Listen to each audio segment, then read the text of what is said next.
Assalomu alaykum hammaga. Kalsavoyning yanında, O'shning yanında ishimiz biz tugatdik, Said akamizning yanında endi ishimiz bitdi. Qisqacha obzor etib o'tib ketamiz. Qiziqib so'rab turganlar bor. Qancha kvadratga qancha rasxod ketadi deb materialdan.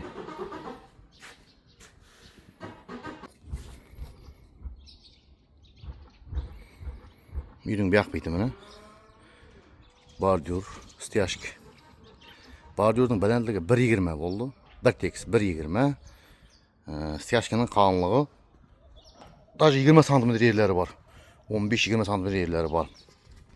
Eng kam yoqa yeri 10 cm bo'ldi. Yana shunday. Bo'rak ketgan rasxodimiz qisqacha aytib o'tib ketamiz. 7 kamoz qum ketdi. 7 kamoz tosh. 7 kamoz tosh, 466 qalta sement ketdi. Bordyurimizning uzunluğu 123 metr quyildi.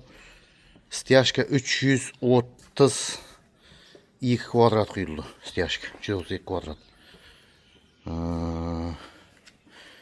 Pulu, holaqisi, materialning pulu yekam qo'shganda 68 million so'm pul bo'ldi. Kimga shunday xizmatlar kerak bo'lsa, nomerlarni qoldirib qo'yibmiz. Aloqachi bo'lasizlar, borib ko'rib kelishib, kачественный deb chotga deb ishlab beramiz. Xudo xolasa. Bir like bosamiz. Ana shunday.